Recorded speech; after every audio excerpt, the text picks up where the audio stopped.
I want to go ahead and bring in our News Nation political panel right now. Joel Sawyer, Republican political consultant, also former campaign director for John Huntsman in South Carolina. Steve Deace, a nationally syndicated conservative radio show host who is endorsing Newt Gingrich. We want to make sure we put that out there. Gentlemen, good afternoon to you. Hey, Craig, how are you? Steve, let's start with you. One of the major reasons that many folks think that Newt Gingrich did so well in South Carolina was his performance at those two debates where he, of course, went after the mainstream media, went after the moderator, went after political correctness as well. Spent a lot of time throwing red meat at the base in Myrtle Beach and Charleston. But then last night in Florida, he was far more reserved and polite. Why the change in strategy? Well, let me answer the first part of your question first, Craig. I think in South Carolina, what you saw and what you've seen from the speaker in most of these debates is something that conservatives have lacked for really a couple of decades, and that is a champion that will go on a national stage, reverse the politically correct premise of the media's questions, turn them around on them, and then use these as opportunities to advance conservative principles. This is something that we really haven't seen. I mean, after 8 years of George W. Bush essentially assuming the position for the mainstream media every single day and just taking it from them, conservatives really became disillusioned and got tired of losing the war of ideas. Not so much about the media here. Let's talk about the change in demeanor.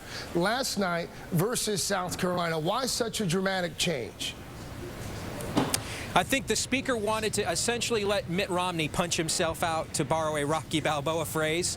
And you saw in the first 10 minutes, like buckshot, he just started scattering attacks. Some of them might have been more effective had he spent more time actually explaining them. And you'll notice there's almost no headlines about these attacks this morning because, frankly, this debate was so boring that it really didn't resonate with anybody. Joel, Newt Gingrich is he's kind of like the Yankees or the Red Sox. You'd be hard-pressed to find someone who does not have an opinion on him. His unfavorability numbers, the lowest of any candidate in the field. What does Newt Gingrich have to do at this point to convince the masses that he can beat the president in a head-to-head race while maintaining those attributes that make Newt Newt? Well, whatever the answer is, he didn't do it last night. I mean, he was much more docile, much more reserved. I mean, Steve said that he, Romney punched himself out. What I saw was him beating, Newt Gingrich around like a piñata for most of it.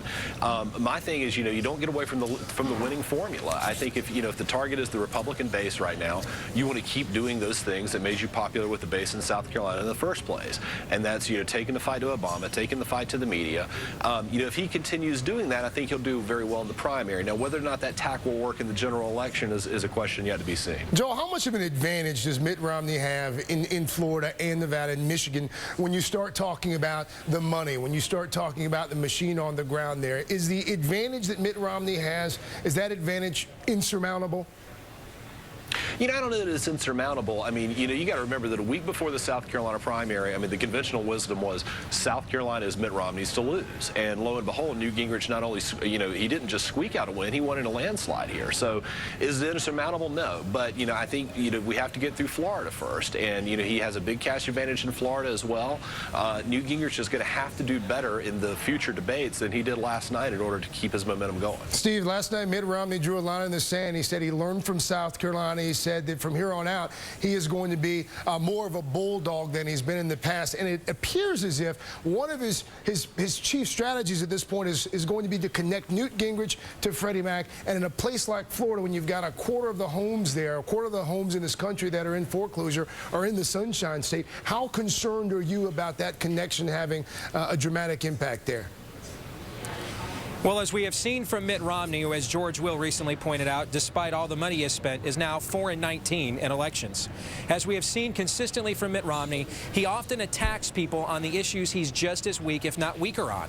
I mean, just back in September, his own newspaper, the Boston Globe, ran a piece about him being involved in hundreds, a small fortune, really, to the average American family in investments pertaining to Fannie and Freddie. So I'm pretty confident the speaker will expose these things in the next debate on Thursday. And I do agree that Florida is now the decisive ground. I think Romney's in the position in Florida that Newt was in South Carolina. Yeah. If Romney loses this primary on the 31st, he will not be the Republican nominee. We're going to save a clip. We're going to save that clip and play it back for you here in 2 weeks. Gentlemen, before I let both of you go, I want to play a piece of sound. Get off Romney, get off Newt Gingrich for a second. This is the Santorum exchange from 2 days ago. I want to play this sound. I want to talk to you guys on the other side of it about something. Take a listen. I never refer to Obama as President Obama because legally he is not. Okay? Why isn't something being done to get him out of their government? He has no legal right to be calling himself president. Well, yeah, I'm doing my best to try to get him out of the government. Okay, you guys have, I'm sure, both seen and heard that clip at this point. Rick Santorum does not take her to task, does not point out that the president is, in fact, a citizen and is not a Muslim. Instead, he keeps on going. This morning on Morning Joe, he said that it was because she was an elderly lady.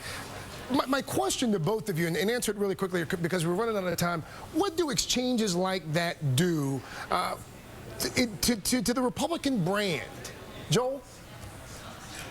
Yeah, it's unfortunate, and I recognize that Santorum is in a tough spot. I think that he can briefly touch on correcting that misinformation and then go on to talk about, it being about ideas rather than about someone's faith or citizenship, both of which the woman was wrong on. Steve, last word.